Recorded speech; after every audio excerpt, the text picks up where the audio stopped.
Bayangkan, di pagi hari yang suci, Hari Raya Idul Adha, saat takbir menggema dari segala penjuru, saat jutaan muslim berkumpul dalam satu barisan, menundukkan diri di hadapan Allah. Namun tepat di tengah kerumunan jamaah yang khusyuk itu, seorang nenek tua dengan pakaian compang-camping, tubuh ringkih, dan karung besar yang ia pikul di pundaknya, diusir, dicaci, bahkan disiram air comberan kotor oleh seorang wanita terpandang yang dipanggil Bu Hajah. Alasannya, karena sang nenek dianggap najis, mengganggu kehusyukan ibadah, dan karena dia tidak berkurban. Seluruh mata memandang, namun tak satu pun berani membela. Yang dilakukan hanya menutup hidung dan menggelengkan kepala. Tapi siapa sangka, di balik karung lusuh yang dipikul sang nenek, tersimpan sesuatu yang membuat semua orang di lapangan itu, termasuk Bu Hajah, menangis, sujud, dan minta maaf hingga memohon ampun. Karena ternyata, sang nenek bukan sembarang nenek, dan di balik bajunya yang robek, tersimpan rahasia besar yang selama ini ditutupi oleh banyak orang. Bahkan rahasia kelam yang akan mengguncang satu kota madani. Bagaimana menurut kalian? Apa yang seharusnya kita lakukan apabila di lingkungan tempat tinggal kita ada orang seperti Bu Hajah? Dan apa yang bisa kita lakukan apabila di lingkungan kita terjadi hal sedemikian rupa? Tulis di kolom komentar agar kita semua bisa sama-sama belajar. Namun sebelum cerita dimulai, jangan lupa untuk dukung kami dengan like dan subscribe channel Hikmah Peradaban agar kami selalu semangat dalam berbagi cerita menarik lainnya. Bagi yang sudah like dan subscribe ke channel ini, kami doakan semoga dimudahkan segala urusannya, dilapangkan rezekinya, disehatkan badannya, dan dikabulkan segala hajat dunia akhirat oleh Allah Subhanahu wa Ta'ala. Mari kita mulai ceritanya. Takbir bergema dari seluruh penjuru kampung. Langit masih pucat, namun jalan menuju lapangan sudah penuh dengan manusia berpakaian terbaiknya. Suara takbir bersahut-sahutan, bersatu dalam gema yang menyayat kalbu. Hari itu adalah Hari Raya Idul Adha. Hari yang seharusnya dipenuhi kehangatan dan rasa syukur. Mobil-mobil mewah terparkir rapi di sekeliling lapangan. Karpet sajadah dari bahan bludru memenuhi barisan depan. Anak-anak kecil berlarian dengan baju baru yang masih kaku, sedangkan para orang tua sibuk berfoto, menyapa satu sama lain, seolah semua tak ada beban hidup. Kamera handphone terangkat di mana-mana. Beberapa siarkan langsung kegiatan mereka di media sosial. Alhamdulillah tahun ini kami bisa berkurban 2 ekor sapi, kata seorang bapak bersorban putih kepada rekannya sambil tersenyum lebar. Di sisi lain lapangan, para ibu-ibu dengan hijab mewah dan parfum mahal duduk berdampingan. Di antara mereka, ada satu yang paling menonjol. Sosok wanita dengan gamis putih mengilap, kacamata hitam dan tas branded di pangkuannya. Dialah Bu Hajah Nuri, istri ketua RT, ketua majelis taklim dan orang yang paling dihormati di komplek perumahan itu. Namun, di tengah kegembiraan itu, sebuah pemandangan perlahan menarik perhatian. Seorang nenek renta berjalan tertatih membawa karung lusuh yang lebih besar dari tubuhnya. Bajunya koyak, rambutnya kusut, dan sandal jepitnya sudah hampir putus. Beberapa anak kecil yang melihatnya langsung menyingkir. Seorang ibu menepuk pundak anaknya dan berkata pelan tapi cukup keras untuk didengar.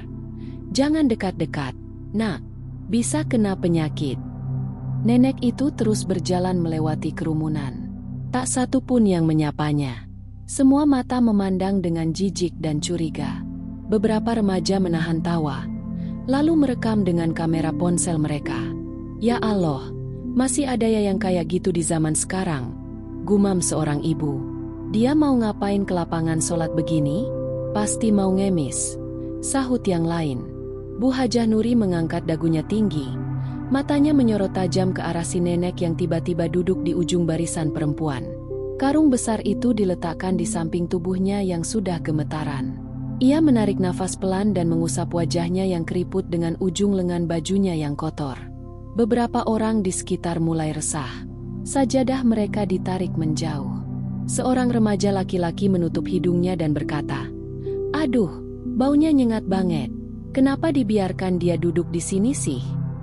Tatapan Bu Hajah makin tak tahan. Ia berdiri dan berjalan mendekat. Beberapa ibu-ibu ikut berdiri di belakangnya, seolah mendukung tindakan yang akan dilakukan. "Apa nggak tahu diri ya, Bu?" ucapnya keras-keras. "Ini hari raya, tempat suci, bukan tempat pemulung duduk seenaknya bawa karung najis begitu." Nenek itu hanya menunduk, tidak menjawab.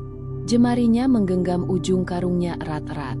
Nafasnya tersengal, tubuhnya gemetar, namun tak ada kata yang keluar dari bibirnya. Beberapa jamaah mencoba menenangkan Bu Hajah, namun ia tak mau berhenti. "Kalau mau ibadah ya bersihin diri dulu. Jangan bawa kotoran ke tempat suci. Ini tempat sholat, bukan tempat sampah." Nenek itu perlahan hendak berdiri, namun tubuhnya terlalu lemah. Ia terjatuh ke samping. Karung besarnya pun ikut terguling. Beberapa orang panik, mengira akan ada bau tak sedap keluar dari dalam karung. Tapi tak satu pun yang mendekat untuk menolong. Detik itu juga, suasana yang tadinya damai berubah menjadi tegang. Semua mata tertuju pada nenek dan Bu Hajah. Imam pun belum memulai khutbah, tapi lapangan sudah lebih dulu gaduh karena suara sindiran dan bentakan. Di tengah kerumunan yang terus memanas, ada satu sosok bocah kecil, mungkin berumur 7 tahun, memandang nenek itu dengan mata berkaca-kaca. Ia menggenggam botol air minum dan sebungkus roti sisa dagangannya. Bocah itu perlahan berjalan mendekat. Namun sebelum sempat sampai ke nenek, satu tindakan yang mengejutkan terjadi. Bu Hajah mengambil ember kecil berisi air comberan yang terletak di dekat pos satpam. Dengan wajah penuh amarah, ia menyiramkan seluruh isi ember itu ke arah tubuh si nenek. Air comberan yang keruh dan berbau busuk menyiram tubuh Ringki itu hingga basah kuyup. Beberapa orang menjerit kecil. Ada yang terdiam, ada yang justru merekam. Tapi tak satu pun mendekat untuk melindungi nenek itu. "Biar tahu rasa, jangan sembarangan masuk ke tempat suci," teriak Bu Hajah. Nenek itu masih diam. Ia mengangkat wajahnya perlahan. Matanya menatap langsung ke arah Bu Hajah, bukan dengan amarah, tapi dengan tatapan kosong dan lelah yang dalam. Lalu ia tersenyum kecil. Senyum yang aneh, senyum yang membuat beberapa orang terdiam. Ia lalu menarik kembali karungnya yang kini basah dan berat, dan dengan susah payah mulai menyeretnya menjauh. Tidak ke arah pulang, tapi ke arah berlawanan, ke arah pedagang hewan kurban yang ada di ujung jalan. Tak ada yang paham apa maksudnya. Namun bocah kecil yang tadi membawa roti tiba-tiba berlari menghampirinya. Ia memeluk nenek itu dari samping dan berjalan bersamanya. Di kejauhan, suara takbir masih menggema. Namun kali ini seperti terasa hambar. Seolah Allah sedang memperlihatkan siapa yang benar-benar mulia dan siapa yang hanya berpura-pura suci. Suasana lapangan kembali sepi setelah sholat Id selesai. Beberapa jamaah masih berkumpul, membicarakan insiden yang baru saja terjadi. Namun tidak ada satupun yang berani mengomentari langsung di depan Bu Hajah Nuri. Wajahnya tetap tenang, bahkan senyumnya tak hilang sedikit pun. Ia kembali ke tempat duduknya, membersihkan tangan dengan tisu basah lalu menyemprotkan parfum ke seluruh tubuhnya. Memang harus tegas begitu. Kalau enggak, nanti yang bau-bau kayak gitu pada ngelunjak. Gumamnya pelan sambil tertawa kecil pada dua sahabat karibnya, Bu Lilis dan Bu Aida, yang duduk tak jauh dari situ. "Aku tuh bener-bener nggak ngerti kenapa ada orang setega itu bawa karung busuk ke tempat sholat," timpal Bu Lilis sambil melirik tajam ke arah tempat nenek tadi duduk. "Kita kan udah capek-capek menjaga lingkungan ini supaya bersih dan rapi. Tapi orang-orang kayak dia merusak semuanya," kata Bu Aida menambahkan, disambut anggukan penuh pembenaran dari Bu Hajah. Tapi di balik senyum dan kesombongan yang mereka pertontonkan, ada sesuatu yang tak banyak orang tahu tentang Bu Hajah Nuri. Di balik gamis putih bersih dan hijab mahal, dia menyimpan banyak kepalsuan. Uang kurban yang ia sumbangkan setiap tahun bukan sepenuhnya miliknya. Sebagian besar adalah hasil patungan dari ibu-ibu pengajian yang ia kumpulkan dengan dalih amal jariah bersama. Tapi yang diumumkan ke publik, seolah semua itu adalah sumbangan pribadi keluarga Bu Hajah. Di lingkungan komplek, ia dikenal sebagai orang dermawan dan aktif di berbagai kegiatan sosial. Tapi di balik layar, Ia adalah sosok yang memanfaatkan posisinya sebagai istri ketua RT dan pemimpin majelis taklim untuk mengatur dana-dana sumbangan sesuai keinginannya. Contohnya saja, 2 ekor sapi besar yang dikurbankan atas nama keluarga Bu Hajah tahun ini. Faktanya, uang untuk sapi pertama berasal dari arisan pengajian yang seharusnya dibagikan bulan lalu. Sementara sapi kedua dibeli dari sisa dana sumbangan pembangunan mushola, yang hingga kini belum ada kabarnya akan dibangun di mana. Namun semua orang terbuai dengan citra luar Bu Hajah. Ia tahu cara bicara yang manis. Ia tahu kapan harus tersenyum dan kapan harus menangis dalam doa agar terlihat paling tulus. Semua ibu-ibu mengidolakannya. Bahkan banyak yang diam-diam merasa minder jika tidak bisa secantik atau sesolehah dirinya. Pagi itu setelah kejadian penyiraman air comberan, suasana menjadi tak enak. Beberapa jamaah saling berbisik-bisik, sebagian merasa tidak nyaman dengan apa yang dilakukan Bu Hajah, tapi mereka takut bicara. Nama besar dan pengaruh Bu Hajah terlalu kuat di kampung itu. Sementara itu, di sisi lain lapangan, si nenek masih berjalan tertatih menuju barisan pedagang hewan kurban. Tangannya gemetaran saat menarik karungnya, tapi langkahnya pasti. Bocah kecil yang tadi menemani, kini menggenggam tangannya dan terus menuntun ke arah kandang sapi dan kambing yang belum terjual. Para pedagang semula hanya menatap aneh ke arah nenek itu. Tapi kemudian mereka saling memanggil saat melihat nenek itu membuka karungnya. Karung besar lusuh yang disangka penuh sampah dan rongsokan. Ternyata di dalamnya tersusun rapih tumpukan uang tunai. Bukan hanya segepok, tapi berlembar-lembar, bertumpuk, tersusun dengan karet dan label dari bank. Seorang pedagang langsung terperanjat. Bu, ini uang asli. Nenek itu tidak menjawab. Ia mengangguk pelan dan menyerahkan selembar kertas lusuh yang di dalamnya berisi daftar nama-nama pedagang hewan kurban di sekitar lapangan. Nama, jumlah hewan, dan harga tertera jelas. Di bawah daftar itu tertulis kalimat tangan gemetar namun jelas terbaca. Untuk kalian yang belum dapat rezeki kurban tahun ini, aku ingin memborong semuanya. Bukan atas nama siapa-siapa, tapi atas nama Allah, dan mereka yang ikhlas mencari nafkah dengan jujur. Tiba-tiba suasana kandang menjadi hening. Para pedagang yang semula tertawa-tawa mulai menunduk. Beberapa dari mereka langsung memeluk nenek itu. Yang lain terduduk di tanah sambil menyeka air mata. Bocah kecil itu hanya menatap dengan wajah bingung tapi bahagia. Tidak sepenuhnya paham apa yang sedang terjadi. Salah satu pedagang, Pak Jaki, mendekati nenek itu dan berbisik, "Ibu, kenapa tidak bilang dari tadi? Kenapa tidak duduk di tempat yang layak?" Nenek itu tersenyum kecil. Tapi sebelum ia sempat menjawab, suara mobil terdengar mendekat. Dari balik jendela kaca yang turun perlahan, tampak wajah panik Pak RW, suami dari Bu Hajah Nuri. Ia baru saja menerima telepon dari petugas masjid yang melihat video viral nenek disiram air comberan oleh istrinya. "Pak RW, itu istri Bapak yang siram ya?" Suara seorang warga dari seberang jalan terdengar.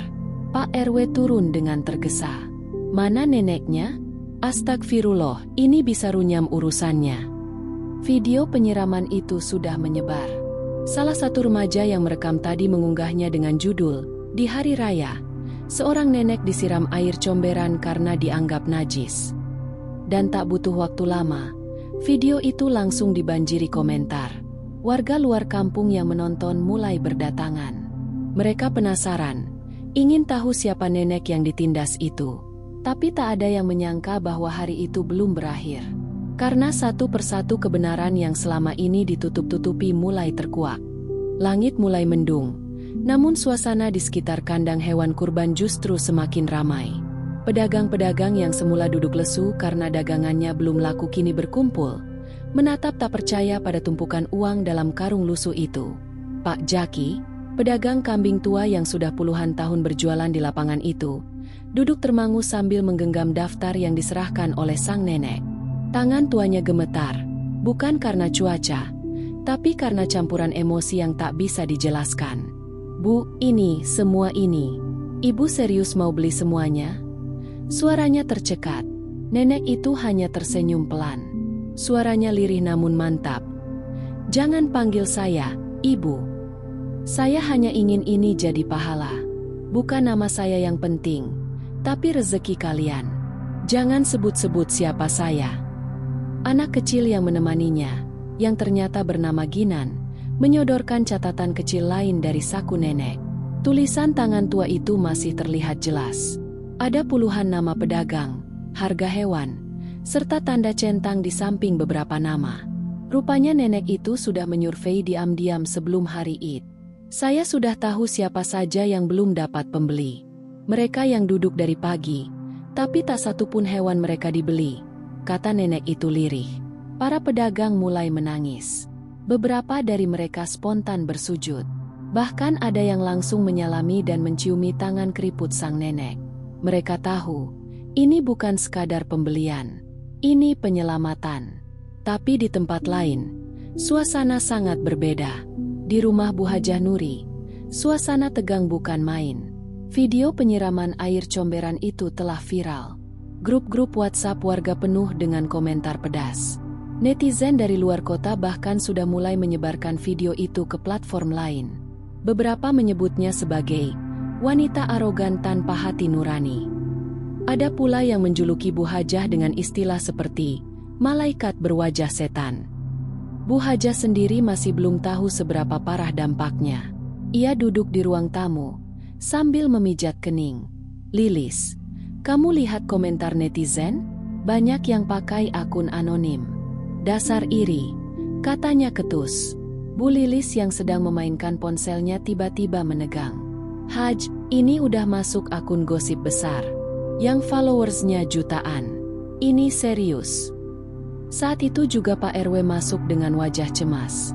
"Nur, kamu sadar nggak apa yang kamu lakukan?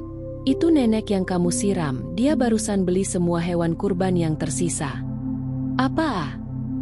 Bu Hajah hampir menjatuhkan gelas teh di tangannya. Dia bawa uang 1 karung penuh. Semua pedagang hewan barusan sujud di kaki dia. "Dan kamu viral. Orang-orang nyebut kamu iblis berkedok ustazah." Suara Pak RW meninggi. Bu Hajah berdiri. Panik. Kamu bilang dia beli semua? Dari mana dia punya uang segitu? Nggak masuk akal. Jangan-jangan pencitraan. Dia disuruh orang. Ini sabotase nama baik aku." Pak RW menggeleng. Matanya memerah karena lelah menahan malu. "Video kamu menyiram nenek itu sudah ditonton jutaan orang. Bahkan ada stasiun TV yang datang ke lapangan barusan. Wartawan mulai cari tahu siapa nenek itu." Bu Hajah tak bisa menjawab. Ia terduduk di kursi sambil memegangi dadanya. Baru kali ini nama baiknya terancam. Semua topeng yang ia kenakan selama ini seolah siap terlepas dalam satu sentakan. Sementara itu, di sisi lapangan, nenek itu duduk di atas tumpukan karung kosong yang semula berisi uang. Di sekelilingnya, para pedagang sedang menyiapkan hewan-hewan kurban sesuai daftar yang telah dicentang. Tak satu pun dari mereka bertanya siapa nenek itu sebenarnya. Tapi diam-diam, rasa penasaran mulai tumbuh di hati semua orang. Ginan, anak kecil yang selalu setia menemani nenek itu, duduk bersila di sampingnya. "Nek, kalau orang-orang tahu nenek orang kaya, kenapa nenek masih tinggal di gubuk belakang makam?"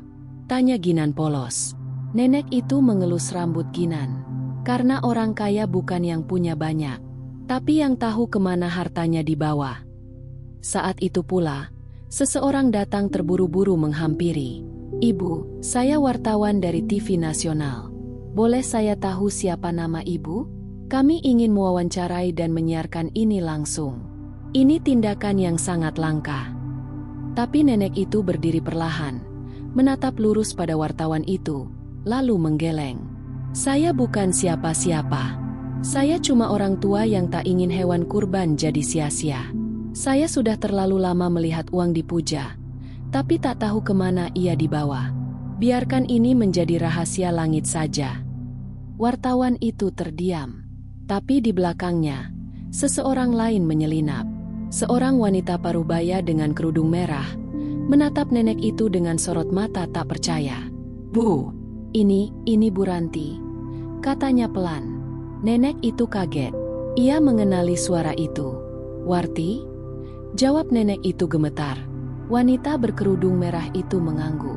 Ia memeluk nenek itu erat. Ternyata masih hidup, ya Allah. Selama ini kami kira ibu sudah meninggal waktu diusir dari yayasan. Mata nenek itu mulai berkaca-kaca. Tapi sebelum ia bisa bicara, suara teriakan terdengar dari arah parkiran. Di mana nenek itu? Kami ingin minta maaf. Teriakan itu berasal dari sekelompok warga dan jamaah masjid, dipimpin oleh Pak RW. Tapi nenek itu tidak bergerak. Ia memandang ke langit yang mulai menurunkan rintik hujan, lalu berbisik, "Waktu belum tiba. Belum semuanya tahu siapa aku."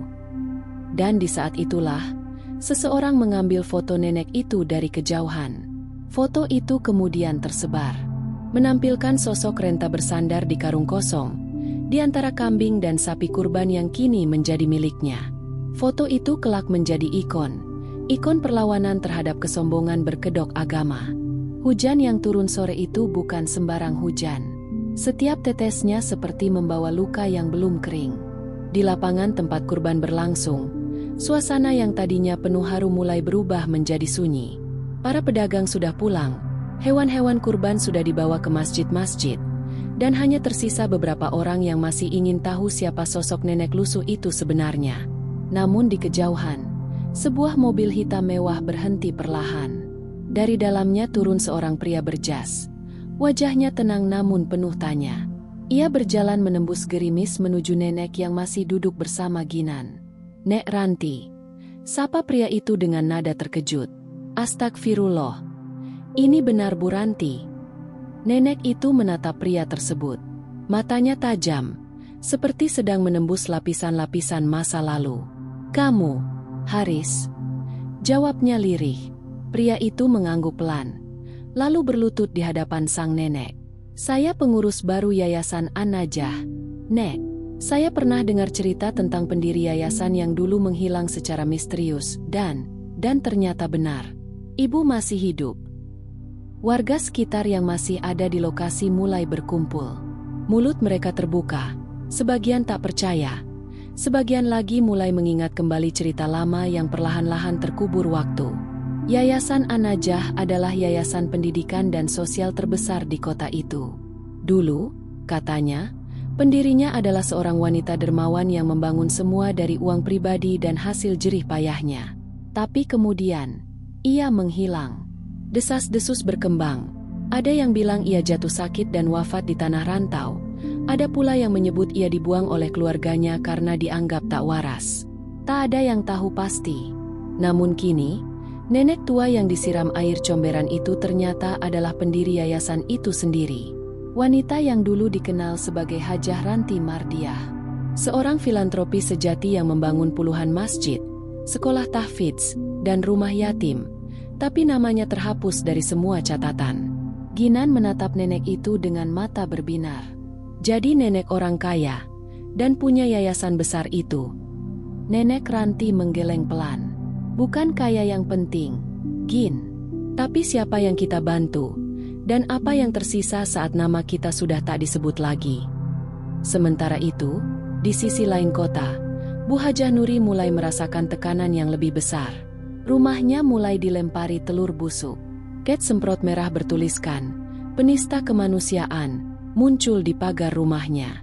Grup pengajian bubar. Bahkan arisan RT pun memutuskan mencoret namanya dari daftar tuan rumah. Bu Hajah masih berusaha menyangkal semuanya. Ia menyewa pengacara, melaporkan akun-akun yang menyebarkan video viralnya. Tapi semuanya sia-sia. Bahkan suaminya mulai menjaga jarak, malu dengan reputasi yang hancur dalam semalam. Namun yang paling menyakitkan, justru datang dari dalam keluarganya sendiri. "Bu, kenapa ibu bisa tega ke nenek itu? Apa yang ada di pikiran ibu waktu nyiram air comberan?" tanya Nadia, putri sulungnya yang sedang pulang dari Jakarta. "Aku nggak tahu siapa dia. Dia gembel, bau, kotor, sholat pun sendirian. Aku cuma ingin tempat itu bersih." Suara Bu Hajah gemetar, membela diri. Nadia menatap ibunya dengan kecewa. "Tapi kenapa harus menyiram? Kenapa nggak mengingatkan dengan baik? Ibu terlalu sering merasa paling benar." Dan sekarang ibu menuai akibatnya. Bu Hajah tak bisa membalas. Untuk pertama kalinya, ia merasa benar-benar sendirian. Keesokan harinya, berita tentang sosok nenek dermawan yang menyamar sebagai gelandangan sudah menyebar kemana-mana. Semua stasiun televisi meliput. Sosoknya yang sederhana, wajahnya yang keriput namun bersinar, menjadi simbol baru dari kemuliaan hati yang tersembunyi. Namun nenek Ranti justru menghilang. Ia menolak diwawancara lagi, menolak tampil di televisi, bahkan menghindari segala bentuk penghargaan. Wartawan, donatur, dan tokoh masyarakat mulai mencari-cari kemana nenek itu pergi. Tapi Ginan, satu-satunya yang tahu, memilih diam. Yang mereka tak tahu, nenek Ranti sudah kembali ke tempatnya tinggal. Gubuk reot di belakang area pemakaman umum, di mana hanya suara jangkrik dan gemerisik dedaunan yang menemaninya setiap malam. Namun di balik bilik bambu yang rapuh itu, tersimpan tumpukan buku catatan keuangan, daftar anak yatim, nama para pedagang kecil, serta nota pembelian yang tertata rapi. Ia menulis dengan tangan sendiri, setiap malam, tanpa bantuan siapapun. Satu-satunya peninggalan nyata dari kejayaannya adalah daftar orang-orang kecil yang ia bantu secara diam-diam. Dan saat itulah sebuah surat datang ke tangan Ginan. Surat yang ditulis oleh pengurus yayasan baru, menyampaikan niat untuk mengembalikan nama Hajah Ranti Mardiah sebagai pendiri utama. Mereka ingin menamai sekolah baru dengan namanya.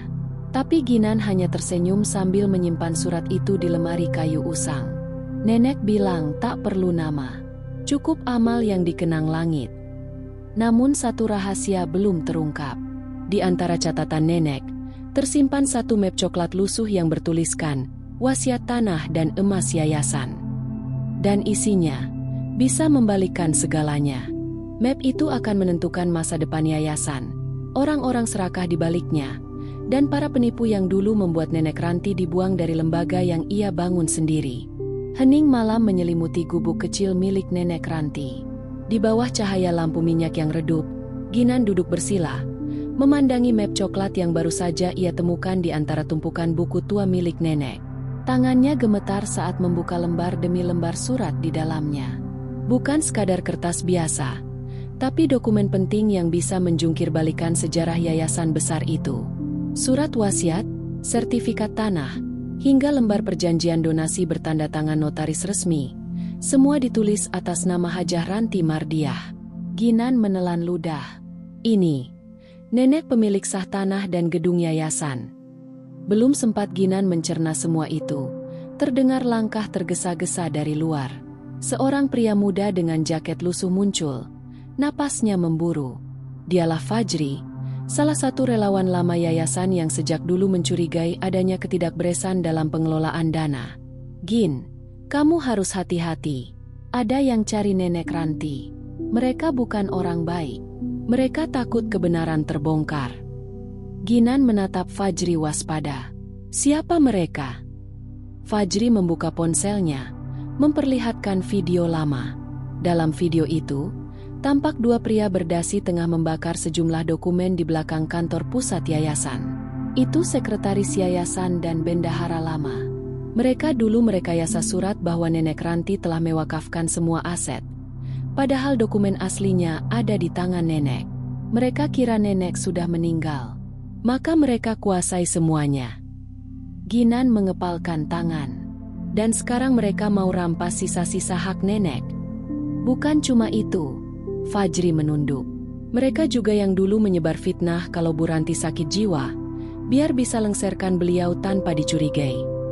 Di sisi lain kota, kantor pusat Yayasan An-Najah kini dalam kondisi genting. Haris, pengurus baru, diam-diam mulai menyelidiki aliran dana dan menemukan kejanggalan. Dana kurban dari tahun ke tahun menyusut, padahal laporan selalu menunjukkan surplus. Beberapa pengurus mulai gusar karena banyak donatur besar mempertanyakan transparansi. Namun ketua yayasan, Pak Wahyudi, justru bersikap santai.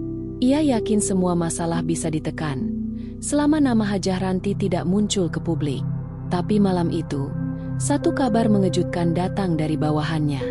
Pak, ada seseorang yang memegang surat wasiat asli Bu Ranti. Dan katanya, Dia akan membongkar semua kebusukan yayasan. Wahyudi membanting cangkir kopi. Siapa dia? Seorang bocah dan relawan tua bernama Fajri. Wahyudi tahu waktunya hampir habis. Jika publik tahu siapa pemilik sah aset-aset yayasan, posisinya bisa hancur total. Maka ia menyusun rencana. Ia kirim orang suruhannya untuk mencari Ginan dan Fajri. Jika perlu, dengan kekerasan. Sementara itu, Bu Hajah Nuri masih berjuang memulihkan nama baiknya. Tapi setiap langkahnya terasa sia-sia. Toko sembako langganannya sepi. Bahkan ustazah yang biasa mengundangnya ceramah pun kini menghindar. Suatu malam, ia menerima undangan misterius ke sebuah majelis.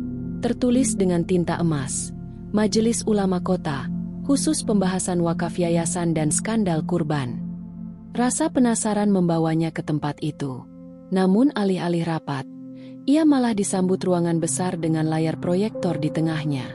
Video diputar, tampak wajahnya jelas, menyiram nenek Ranti di hari Idul Adha. Kemudian muncul foto-foto lama nenek bersama tokoh besar saat mendirikan sekolah tahfidz pertama di kota itu. Lalu, foto para pengurus yayasan terdahulu yang kini banyak sudah tak terdengar kabarnya. Suara pria dari mikrofon menggema.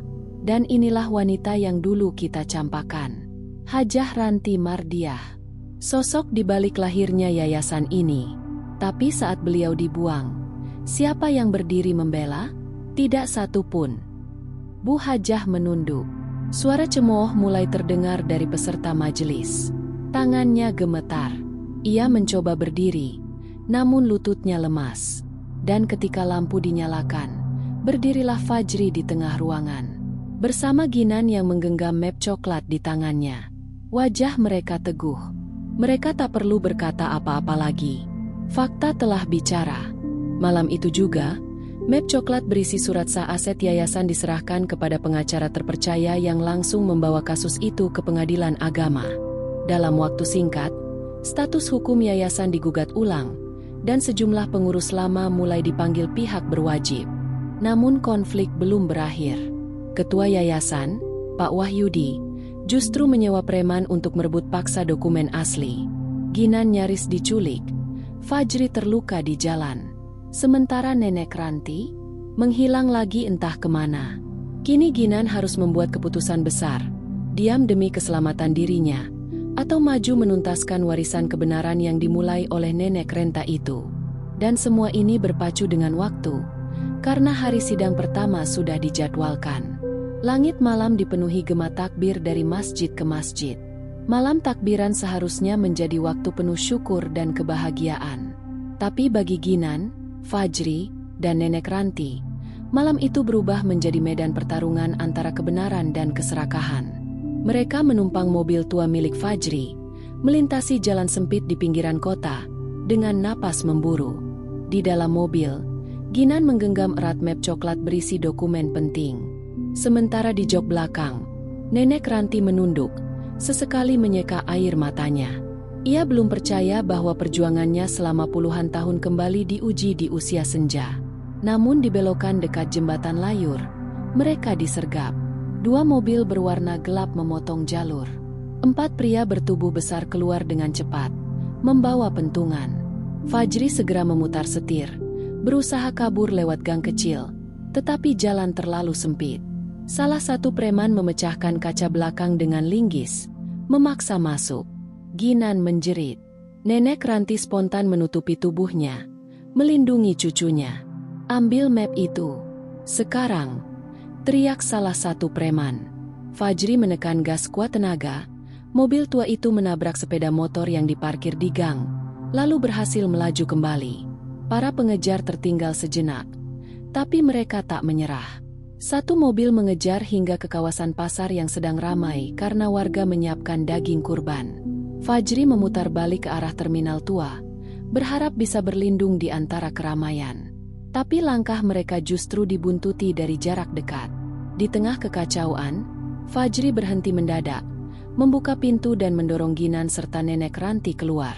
Kalian sembunyi di bawah gerobak sayur itu. Aku akan memancing mereka. Tanpa menunggu jawaban, Fajri melaju lagi, membawa mobil kosong. Para pengejar membuntuti, tidak sadar bahwa target utama telah bersembunyi di balik tumpukan karung sayur dan jerami. Di waktu yang hampir bersamaan, di halaman masjid besar kota, jamaah takbiran berkumpul menyambut malam lebaran. Sorot lampu dan suara beduk membuat suasana meriah. Tapi di antara wajah-wajah gembira, Bu Hajah Nuri berdiri gelisah. Ia sudah mendengar bahwa kasus yayasan akan disidang, dan semua dokumen asli kini berada di tangan cucu dari wanita yang pernah ia siram di hadapan jamaah. Namun yang membuatnya makin gusar, malam itu muncul pengumuman dari Majelis Ulama, akan diadakan sidang etik terbuka pasca Lebaran, untuk memeriksa dugaan penyalahgunaan kekuasaan dan sumbangan publik. Nama Bu Hajah termasuk dalam daftar terlapor. Ia berjalan cepat ke belakang masjid, menelepon seseorang. Kita harus hentikan bocah itu sebelum Lebaran usai. Aku tak mau malu lebih besar lagi. Namun yang ia tak tahu, suara percakapannya direkam oleh seorang petugas keamanan masjid. Rekaman itu nanti akan menjadi bukti penting. Sementara itu, Ginan dan Nenek Ranti berhasil masuk rumah aman milik seorang pengacara yang dipercaya almarhum suami Ranti dahulu. Rumah tua itu berada di tengah kampung nelayan, jauh dari pusat kota. Di sana, pengacara bernama Pak Handoko mulai memeriksa dokumen-dokumen yang dibawa Ginan. Ia takjub melihat keabsahan surat-surat tersebut. Bahkan ia menemukan salinan surat tanah atas nama Ranti yang sudah dijual tanpa izin melalui akta palsu. Ini bisa menyeret lebih dari 5 orang ke penjara, ucap Pak Handoko serius. Tapi kalian dalam bahaya. Jika mereka tahu kalian di sini, bisa habis semuanya. Ginan menunduk. Kami sudah terlalu jauh untuk mundur, Pak. Pak Handoko menatap Ginan dan Ranti dalam diam, lalu mengangguk. Baik, maka mulai malam ini, saya akan siapkan gugatan lengkap. Tapi kalian harus sembunyi di tempat lain sampai sidang dimulai. Besok pagi, kita pindah ke rumah perlindungan khusus. Di luar rumah, suara takbir masih mengalun. Tapi di balik takbir itu, dendam dan keserakahan masih berkeliaran, mengintai mereka yang memperjuangkan kebenaran. Dan di dalam kegelapan, langkah kaki lain sedang bergerak cepat. Di sebuah ruangan tersembunyi, Pak Wahyudi dan beberapa orangnya membuka peta wilayah kampung nelayan. Temukan mereka malam ini. Kita bakar semua kalau perlu. Langkah mereka semakin dekat. Tapi yang tak mereka tahu, malam takbiran itu akan menjadi malam yang membalikkan segalanya. Fajar mulai menyingsing. Suara adzan subuh menggema dari surau kecil di ujung kampung nelayan. Sementara itu, Ginan dan Nenek Ranti bersiap meninggalkan rumah aman milik Pak Handoko. Tas mereka sudah dibereskan, dokumen telah disalin, dan pengacara itu bersiap membawa mereka ke rumah perlindungan di kawasan Pesanggerahan. Namun di luar sana, mobil hitam tanpa plat mulai berdatangan diam-diam. Langkah 10 orang pria berpakaian gelap menyusuri gang sempit, membawa alat komunikasi dan senjata tumpul. Salah satu dari mereka memegang foto wajah Ginan. Mereka tidak mengenakan seragam, tapi cara mereka bergerak menunjukkan bahwa ini bukan penggerebekan sembarangan. Mereka dibayar mahal untuk satu tujuan, menghancurkan bukti dan membungkam saksi utama. Di dalam rumah, Pak Handoko baru selesai salat saat terdengar suara langkah mencurigakan di luar pagar. Ia mengintip melalui celah jendela. Matanya membelalak. Mereka datang lebih cepat dari yang saya perkirakan. Dengan cepat, ia membuka pintu belakang. Ginan, Ranti, kita harus keluar lewat perahu kecil di belakang rumah. Sekarang. Ginan membantu Nenek Ranti berjalan. Suara dentuman mulai terdengar dari depan. Pintu pagar depan ditendang keras. Suara-suara keras menggema. Buka, kami dari pengamanan khusus. Kami mendapat laporan. Pak Handoko mengangkat tangan sambil berteriak. Tunggu, ini rumah pribadi. Mana surat tugas kalian? Tapi tak ada jawaban. Yang terdengar hanya suara kaca pecah dan lemari dibanting. Para pria itu masuk membabi buta. Mereka mencari map coklat. Namun saat mereka menyisir kamar, ruang tamu, hingga dapur, rumah itu sudah kosong. Pak Handoko, Ginan, dan Ranti sudah naik perahu kecil yang menyusuri aliran sungai sempit menuju pelabuhan nelayan. Sementara itu, tanpa diketahui para pengejar, seorang bocah pengantar es batu merekam kejadian tersebut menggunakan ponselnya. Ia mengunggahnya ke media sosial dengan caption polos. Rumah Pak Pengacara diserbu pas subuh. Ada nenek tua lari pakai perahu. Dalam waktu singkat, video itu viral. Media online, kanal YouTube lokal, hingga stasiun televisi nasional mulai memberitakan.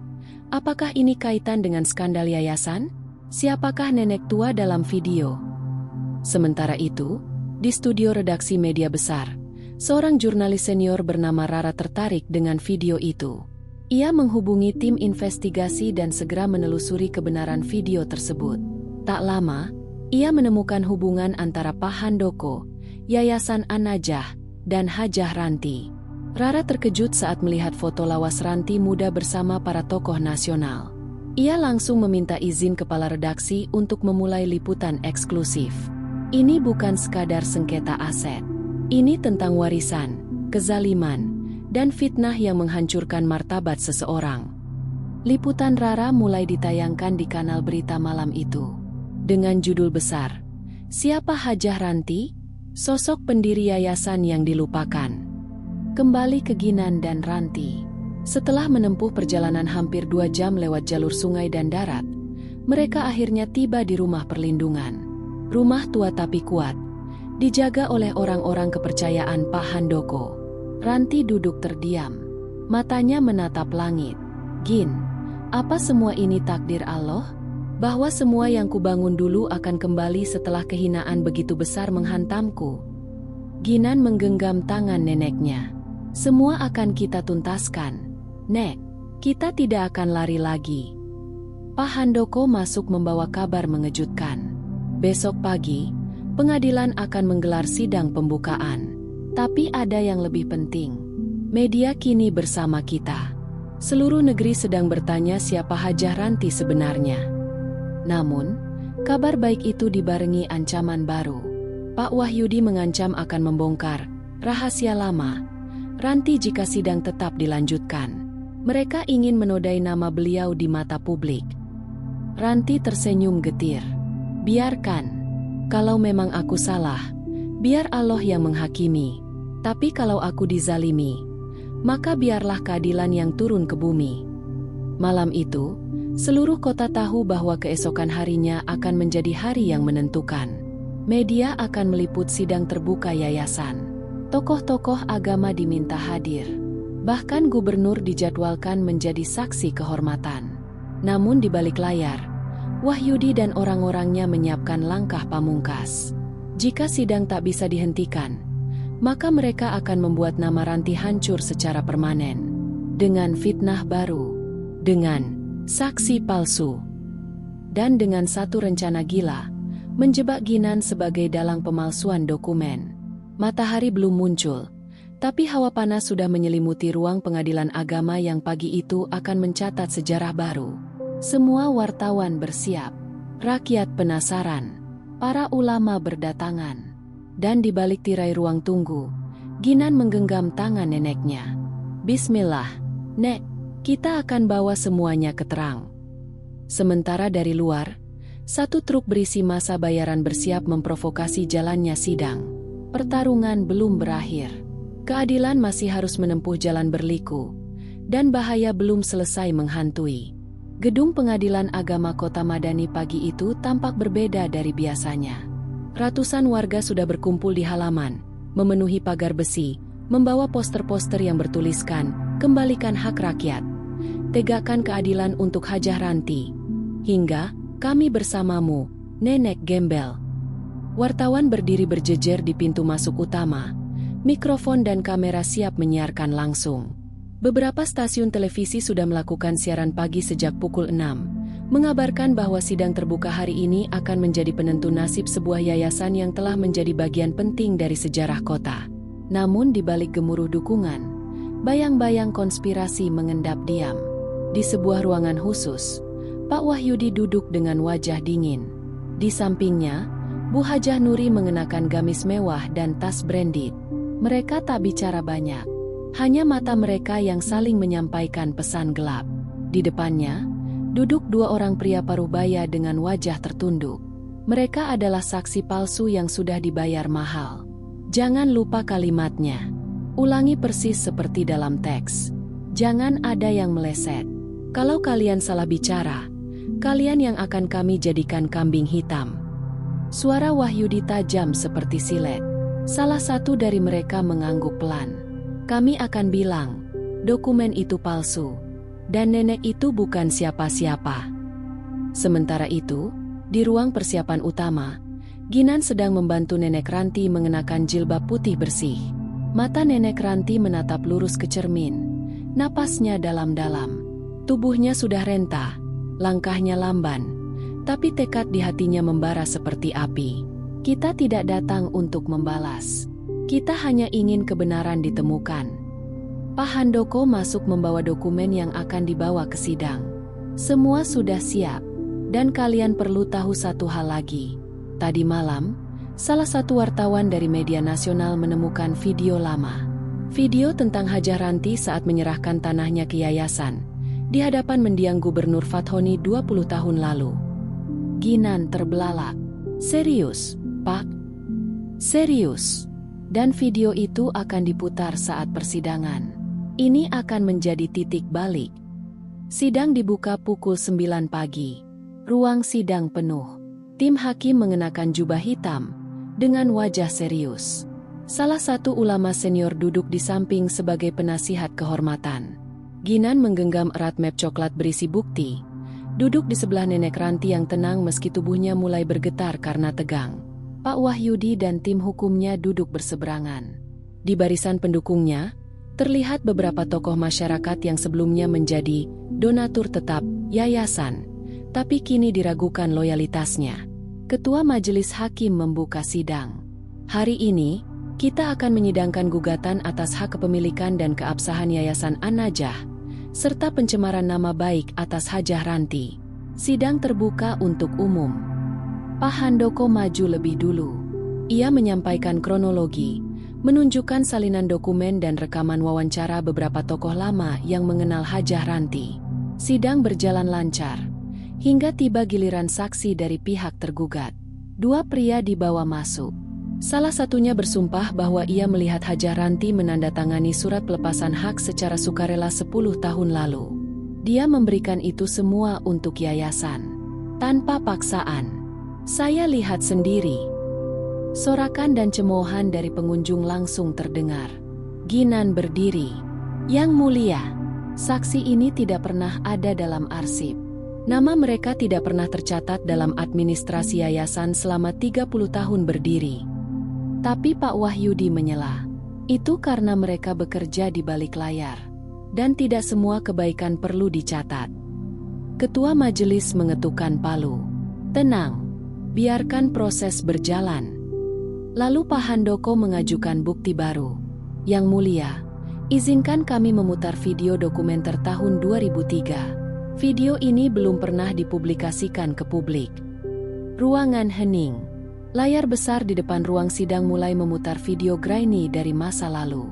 Terlihat Hajah Ranti muda, mengenakan baju batik dan kerudung sederhana, berdiri di tengah lapangan dengan puluhan anak yatim. Ia menyerahkan akta tanah secara simbolis kepada Gubernur Fathoni, sambil berkata, "Saya serahkan tanah ini bukan untuk pribadi, tapi untuk umat. Saya wakafkan sepenuhnya demi pendidikan dan ibadah, atas nama keluarga saya yang sudah wafat." Tangis pecah di dalam ruangan. Beberapa ibu-ibu di barisan pengunjung terisak. Bahkan salah satu hakim tampak menyeka air mata. Sementara itu, wajah Bu Hajah Nuri pucat. Pak Wahyudi mengetukkan pulpen ke meja. Gugup. Skenario mereka mulai runtuh. Namun belum selesai. Tiba-tiba salah satu saksi palsu berdiri dan menunjuk Wahyudi. "Saya bohong. Saya dibayar untuk memfitnah. Dia yang suruh saya." Gempar. Suara gaduh memenuhi ruang sidang. Pak Wahyudi bangkit dan mencoba menghentikan pria itu. Tapi penjaga langsung menahan mereka. Sidang ditunda sementara karena situasi memanas. Di luar gedung, wartawan sudah berteriak, menyiarkan secara langsung. Kesaksian palsu terbongkar. Bukti video lama menjadi pukulan telak untuk tergugat. Di ruang tahanan sementara, Wahyudi membanting kursi. Kenapa orang itu berubah? Bu Hajah Nuri duduk terpaku. Wajahnya merah padam. Ia tidak menyangka semuanya akan hancur secepat ini. Yang lebih mengejutkan lagi, seorang petugas masuk dan menyerahkan surat kepada mereka. Bu Hajah, Pak Wahyudi, Anda berdua diminta hadir dalam penyelidikan pidana atas dugaan korupsi dana yayasan dan penggelapan aset. Anda tidak boleh keluar kota sampai penyidikan selesai. Mereka saling berpandangan. Dunia mereka mulai runtuh. Di luar ruang sidang, Ginan memeluk Nenek Ranti yang menangis haru. Perjalanan kita belum selesai, Gin. Tapi Allah sudah tunjukkan cahayanya. Sementara itu, berita kemenangan kecil ini tersebar ke seluruh pelosok negeri. Rakyat mulai menyadari siapa Ranti sebenarnya. Dan para pedagang hewan kurban yang selama ini tak laku, mendadak didatangi satu persatu oleh sebuah mobil pick-up tua. Tapi siapa yang membelinya? Itu akan terungkap pada bab selanjutnya. Langit madani pagi itu memerah lembut. Suasana kota yang biasanya lengang di hari raya, kini dipenuhi semangat yang berbeda. Dari pengeras suara Masjid Besar Al-Fatah, gema takbir berkumandang indah. Warga mulai berdatangan dengan pakaian terbaik, membawa keluarganya, sajadah, dan harapan untuk sebuah hari yang suci dan membahagiakan. Namun, di antara barisan jamaah yang rapi, ada sosok tua yang mencuri perhatian. Nenek Ranti berjalan perlahan dengan tongkat kayu dan sebuah karung lusuh di pundaknya. Di belakangnya, Ginan menyusul membawa 2 tas besar penuh dokumen dan berkas. Tak ada sorot aneh dari warga kali ini. Bahkan beberapa orang yang dulu memandang hina kini melongok takjub, sebagian menunduk malu. Bu Hajah Nuri tidak tampak hadir. Setelah persidangan, ia lebih memilih bersembunyi di rumah mewahnya yang kini mulai dikepung sorotan media dan tekanan publik. Yayasan An-Najah pun masih tertutup untuk sementara karena investigasi berjalan. Di sini, Nek, kita duduk di saf tengah. Jamaah sudah siap, bisik Ginan. Nenek Ranti mengangguk pelan.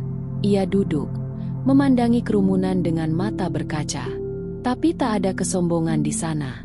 Hanya kerendahan hati seorang wanita yang telah melewati banyak musim luka dan tetap bisa bersyukur. Setelah sholat Idul Adha selesai, imam naik ke mimbar untuk menyampaikan khutbah. Namun, sebelum ia berbicara, seorang pria paruh baya berdiri dari saf belakang.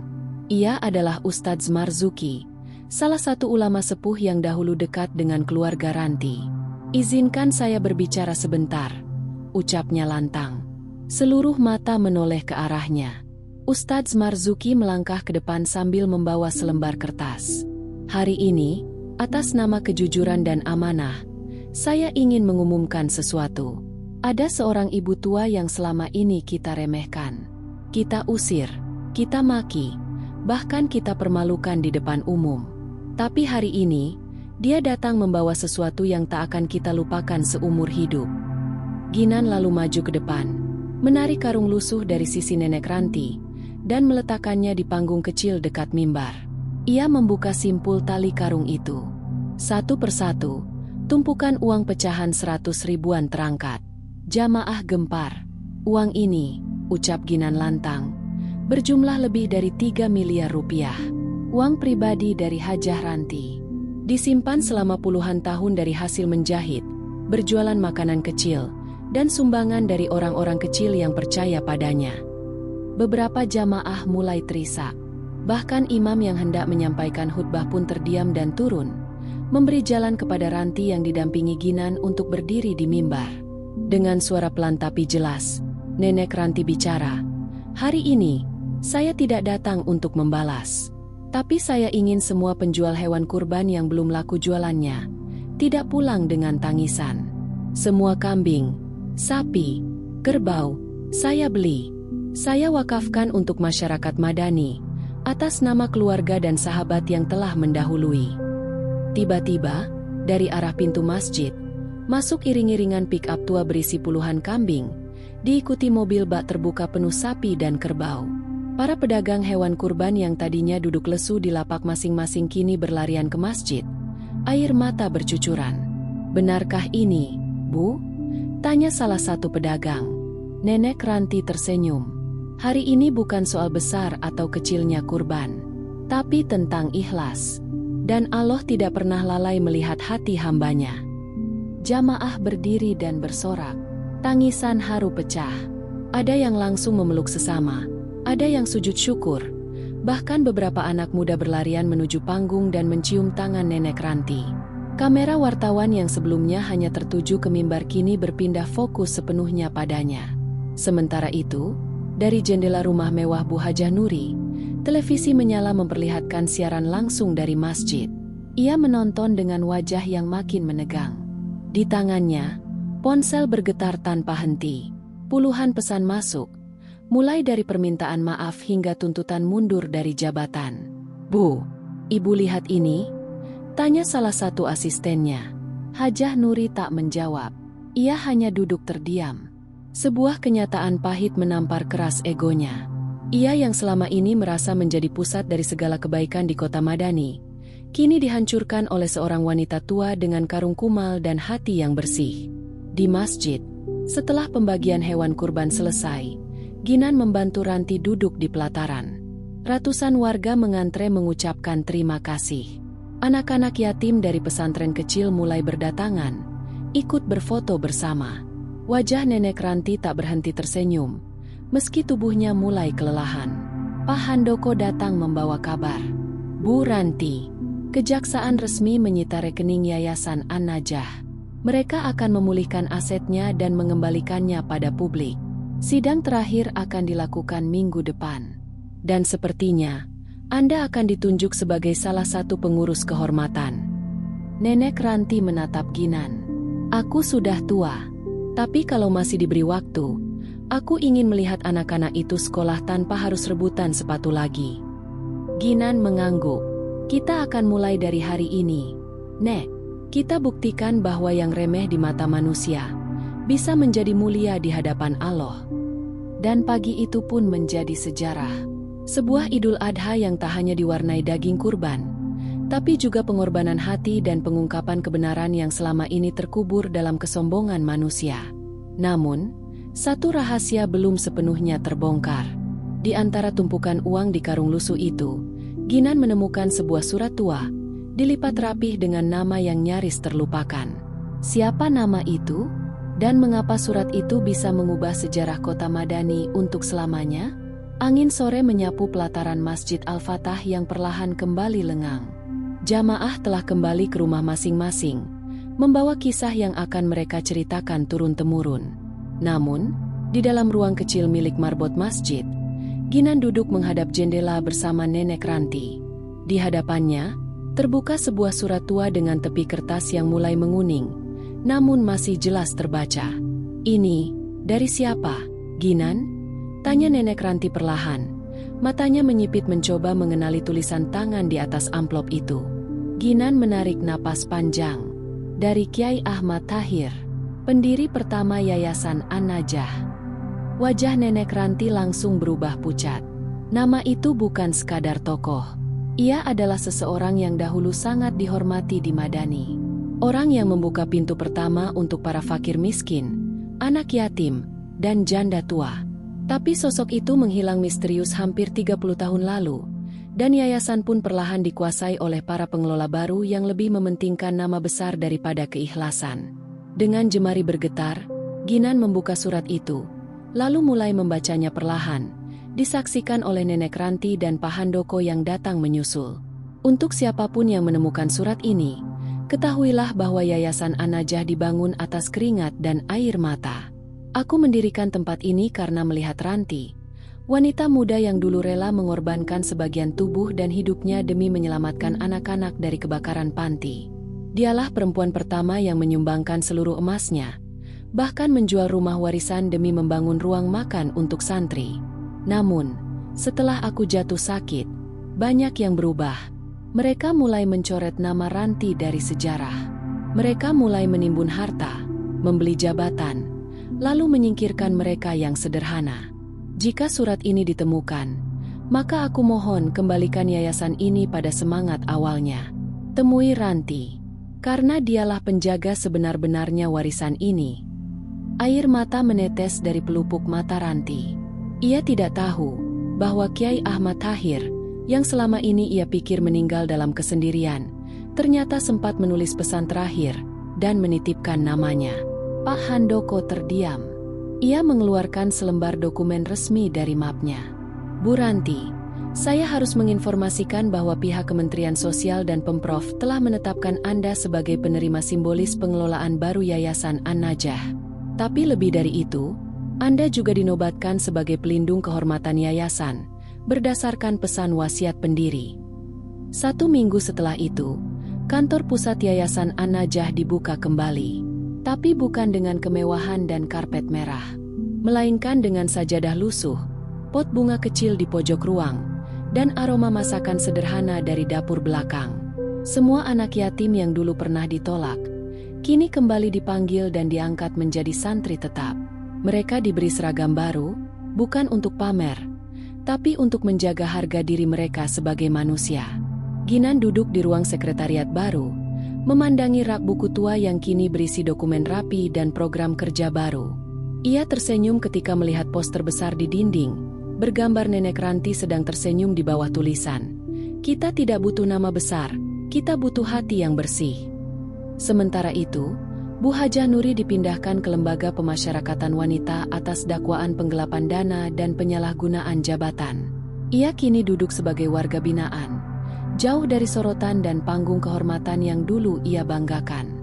Tak sedikit mantan donatur yayasan yang kini ikut ditelusuri keterlibatannya dalam skandal yang terbongkar itu. Pada suatu siang yang tenang, Ginan mendampingi Ranti ke halaman belakang panti. Di sana, mereka membuat taman kecil. Di tengah taman itu, ditancapkan sebuah batu nisan kecil tanpa nama, hanya bertuliskan, "Untuk mereka yang tak dikenal, tapi jasanya tak akan pernah dilupakan." Ranti menepuk bahu Ginan. "Kita sudah sampai, Nak, tapi ini bukan akhir. Ini baru awal untuk ribuan anak yang perlu kita jaga." Ginan mengangguk. "Saya tahu, Nek, tapi kali ini, kita tidak sendiri. Seluruh kota Madani sudah bangun dari tidur panjangnya."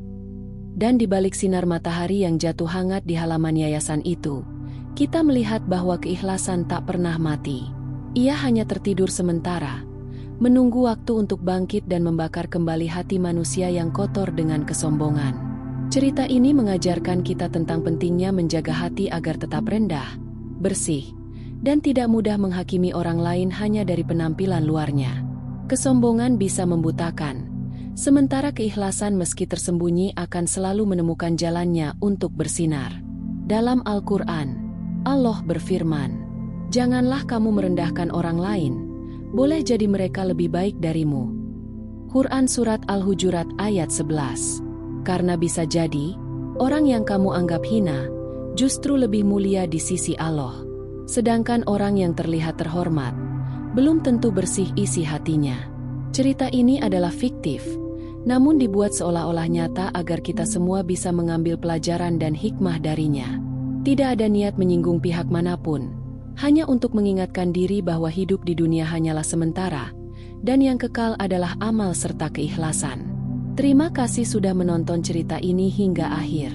Jika kamu terharu, terinspirasi, atau tersentuh dengan kisahnya, jangan lupa untuk like, komentar dan subscribe channel ini. Dengan begitu, kamu ikut mendukung kami agar terus membuat kisah penuh pesan dan makna. Bagi kamu yang sudah like, komen, dan subscribe, kami doakan panjang umur, diluaskan rezekinya, dan anak cucunya menjadi anak cucu yang syolih dan syolihah. Sampai jumpa di kisah selanjutnya.